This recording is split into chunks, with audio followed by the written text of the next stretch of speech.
Hello my beautiful souls, എല്ലാവർക്കും എപ്പോഴും സമ്പത്തും സമാധാനവും ഐശ്വര്യവും വന്നു നിറയട്ടെ എന്ന് പ്രാർത്ഥിക്കുന്നു. ഇന്ന് ഞാൻ നിങ്ങളോട് ഷെയർ ചെയ്യാൻ ആഗ്രഹിക്കുന്നത് ഞാൻ മുമ്പേ ഒരു വീഡിയോയിൽ പറഞ്ഞിരുന്നത് തന്നെയാണ്. അത് ഒന്നും കൂടി ക്ലിയറായി പറയണമെന്ന് തോന്നി.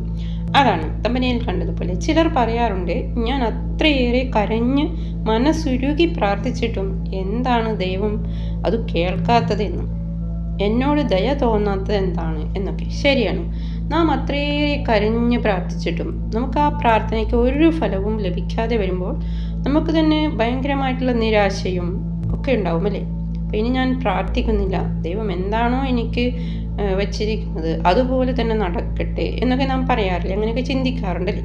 സത്യത്തിൽ അങ്ങനെ ചിന്തിക്കുന്നത് ദൈവത്തിന് മുന്നിൽ നമ്മൾ സറണ്ടർ ചെയ്യുന്നതിനും തുല്യമാണ്. ഒരു നല്ല കാര്യം തന്നെ. ഓക്കെ, ഒരു ദൈവവും നമുക്ക് ദോഷം വരാനായിട്ട് ഒന്നും ചെയ്യില്ല. അഥവാ നമുക്കങ്ങനെ ഒരു ദോഷങ്ങൾ സംഭവിക്കുന്നുണ്ടെങ്കിൽ തന്നെ അതിന് രണ്ട് കാരണങ്ങൾ ഉണ്ടാകാം.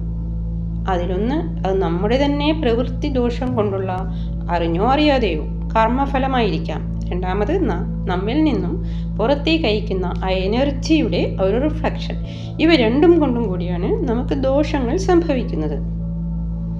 നാം വിശ്വസിച്ച് ആരാധിക്കുന്ന ഒരു ദൈവം, ആ ദൈവസങ്കല്പത്തിലുള്ള രൂപം അതെന്തോ ആയിക്കോട്ടെ, കൃഷ്ണനോ ശിവനോ രാമനോ യേശുവോ അള്ളാഹുവോ എന്ത് ദൈവരൂപമായാലും അല്ലെങ്കിൽ പ്രപഞ്ചശക്തിയോ, ആധുനിക ലോകത്ത് പ്രപഞ്ചശക്തിയെ ഏകദൈവമായി കണ്ട് ആരാധിക്കുന്നവരുണ്ട്. ആ ഒരു ശക്തി തന്നെയാണ് എല്ലാത്തിലും ഉള്ളത് എന്ന് വിശ്വസിക്കുന്നവരുണ്ട്. അപ്പോൾ ഈ പ്രപഞ്ചശക്തിയിലുള്ള വിവിധ രൂപങ്ങൾ തന്നെയാണ് എല്ലാ ദൈവരൂപങ്ങളും.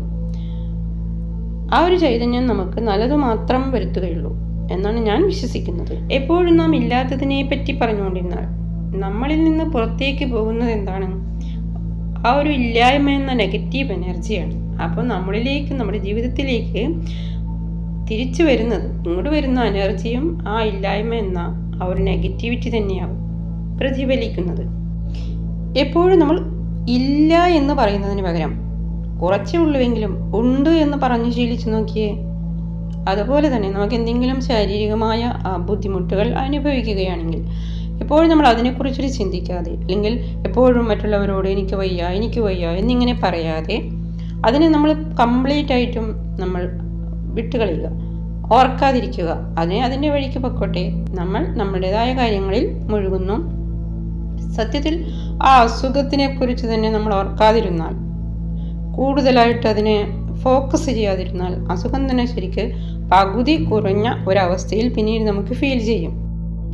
അതുപോലെ ചിലരുണ്ട്, നമുക്ക് ആവശ്യത്തിനുള്ള പണം കയ്യിലുണ്ട്, ഒരുപാടില്ലെങ്കിലും, എന്നാൽ എന്തെങ്കിലും ഒരു അത്യാവശ്യം വരുന്ന സമയത്ത് അയ്യോ എൻ്റെ കയ്യിൽ പണമില്ലല്ലോ, എൻ്റെ കയ്യിൽ ആവശ്യത്തിന് പണമില്ലല്ലോ, ഞാൻ എന്താ ചെയ്യുക, ഇങ്ങനെ നമ്മൾ ടെൻഷൻ അടിച്ചുകൊണ്ടിരിക്കും. നമ്മൾ അതിന് പകരം എന്താണ് ചിന്തിക്കേണ്ടത്?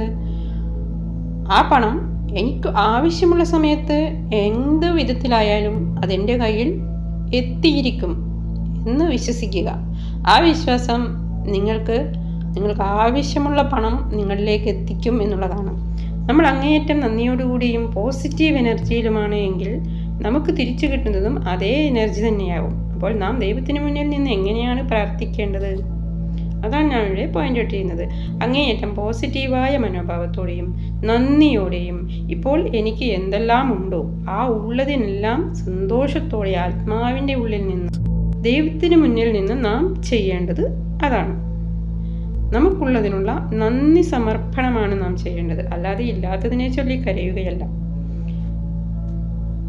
നന്ദി പറഞ്ഞാൽ അവിടുന്ന് ഇല്ലാത്തതും നമുക്ക് അറിഞ്ഞു നൽകും. ദൈവം എല്ലാം അറിയുന്നവനാണല്ലോ. പിന്നെ എന്തിനു നാം ഇല്ലാത്തതിനെ ചുറ്റി എപ്പോഴും കരഞ്ഞുകൊണ്ടിരിക്കണം? ആ ദൈവസന്നിധിയിൽ നിൽക്കുമ്പോൾ നമ്മുടെ കണ്ണിൽ നിന്നും വരേണ്ടത് ദുഃഖത്തിൻ്റെ കണ്ണുനീരല്ല, ആനന്ദത്തിൻ്റെ കണ്ണുനീരാണ്. സന്തോഷത്തോടെ നന്ദി പറഞ്ഞുകൊണ്ട് നിങ്ങൾ നിങ്ങളുടെ ആഗ്രഹങ്ങൾ 100% വിശ്വാസത്തോടെ അവിടെ സമർപ്പിച്ചു നോക്കൂ. തീർച്ചയായും നിങ്ങളുടെ ആഗ്രഹങ്ങൾ സാധിച്ചിരിക്കും, പ്രാർത്ഥനകൾക്ക് ഫലം കണ്ടിരിക്കും.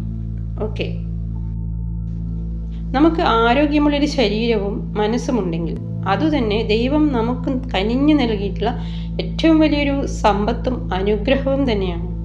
നമുക്ക് വലിയ വീടുണ്ട്, കാറുണ്ട്, പണമുണ്ട്, എല്ലാ ജീവിത സൗകര്യമുണ്ട്. പക്ഷേ നാം അസുഖത്താൽ ദുരിതം അനുഭവിക്കുകയാണെങ്കിൽ, വേദന അനുഭവിക്കുകയാണെങ്കിൽ ഇതൊക്കെ നമുക്ക് സന്തോഷത്തോടെ അനുഭവിക്കുവാനും ജീവിതം ആസ്വദിക്കാനും സാധിക്കുമോ? ഒരിക്കലും പറ്റില്ല.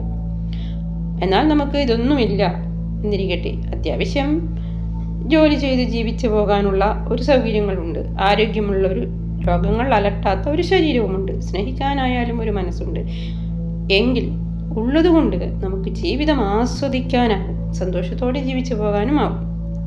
സ്നേഹിക്കാൻ അറിയാവുന്ന മനസ്സ് എന്ന് ഞാൻ എടുത്തു പറഞ്ഞത് വെറുതെയല്ല. എല്ലാ സമ്പത്തും ഉണ്ടായിട്ടും ഒരാൾക്ക് സ്നേഹിക്കാൻ അറിയില്ലെങ്കിൽ എന്തു ഗുണം? നാം മറ്റൊരാളെ സ്നേഹിക്കുന്നുവെങ്കിൽ ആ സ്നേഹം അവർക്ക് ഫീൽ ചെയ്യണം. അങ്ങനെ ഫീൽ ചെയ്യുന്ന രീതിയിൽ നമ്മൾ ഉള്ളിലുള്ള സ്നേഹം പ്രകടിപ്പിക്കുന്നില്ല എങ്കിൽ ആ സ്നേഹം കൊണ്ട് മറ്റുള്ളവർക്ക് യാതൊരു ഗുണവും ഇല്ല. മെറ്റീരിയലായിട്ടുള്ള ഒരു ഗുണങ്ങൾ ഉണ്ടായിരിക്കാം, പക്ഷേ ആത്മീയമായി അവർക്കതിൽ നിന്നൊരു സന്തോഷം ലഭിക്കുകയില്ല എന്നാണ് ഉദ്ദേശിച്ചത്. ഞാൻ പറഞ്ഞു വന്ന കാര്യം മനസ്സിലായി കാണുമെന്ന് കരുതുന്നു. അതായത് നാം ദൈവത്തിന് മുന്നിൽ പ്രാർത്ഥിക്കുമ്പോഴാകട്ടെ, അല്ലാതെ പ്രാർത്ഥിക്കുമ്പോഴാകട്ടെ, നിത്യജീവിതത്തിലാകട്ടെ, നാം എപ്പോഴും അങ്ങേയറ്റം പോസിറ്റീവ് എനർജിയോടുകൂടി നിൽക്കണം. ആ ഒരു മൈൻഡ് സെറ്റോടുകൂടി വേണം നമ്മൾ പ്രാർത്ഥിക്കാനും നമ്മുടെ നിത്യജീവിതത്തിൽ ഇടപെടാനും. നെഗറ്റീവായിട്ടുള്ള വാക്കുകൾ, നെഗറ്റീവായിട്ടുള്ള ചിന്തകൾ എന്നിവയൊക്കെ കഴിയുന്നതും നമ്മൾ ഒഴിവാക്കുക. ഇന്ന് നല്ലതല്ലെങ്കിൽ നാളെ നല്ലതായിരിക്കും എന്ന് വിശ്വസിക്കുക. നമ്മളിൽ നിന്ന് പ്രസരിക്കുന്ന പോസിറ്റീവ് എനർജി തന്നെയാണ് നമ്മളിലേക്ക് ഏത് നല്ല കാര്യവും എത്തിക്കുന്നത് എന്നറിയുക. പ്രത്യക്ഷത്തിൽ നമുക്ക് ദോഷം ഭവിക്കുന്ന പല കാര്യങ്ങളിലും ചില നല്ല കാര്യങ്ങളും ഉണ്ടായിരിക്കും. അത് ചിലപ്പോൾ ഭാവിയിൽ നമുക്ക് നല്ലതായിട്ട് വരുന്നതായിരിക്കാം. അങ്ങനെ വിശ്വസിക്കുമ്പോൾ നമുക്ക് സമാധാനമുണ്ടാവും. ഓക്കെ, ജീവിതത്തിൻ്റെ യഥാർത്ഥ മാധുര്യം എന്ന് പറയുന്നത് തന്നെ പരസ്പരമുള്ള സ്നേഹബന്ധത്തിൽ അധിഷ്ഠിതമാണ്, അല്ലാതെ പണത്തിലല്ല. ഓക്കെ, അപ്പോൾ ഞാൻ പറയാൻ വന്ന വിഷയം എങ്ങനെ പ്രാർത്ഥിക്കണം എന്നതാണ്. എന്തുകൊണ്ട് പ്രാർത്ഥനകൾക്ക് ഫലം ലഭിക്കുന്നില്ല എന്നതിൻ്റെ കാരണങ്ങളാണ് ഇപ്പോൾ പറഞ്ഞത്. അപ്പോൾ അതുപോലെ നിങ്ങൾ പ്രാർത്ഥിക്കുക, നിങ്ങളുടെ പ്രാർത്ഥനകൾക്ക് തീർച്ചയായും ഫലം ലഭിച്ചിരിക്കും. ഓക്കെ, അപ്പോൾ എല്ലാവർക്കും ആരോഗ്യപൂർണമായ, സന്തോഷപൂർണമായ ഒരു ജീവിതം ഉണ്ടാവട്ടെ എന്ന് പ്രാർത്ഥിക്കുന്നു. Thank you universe. Thank you all for watching. By.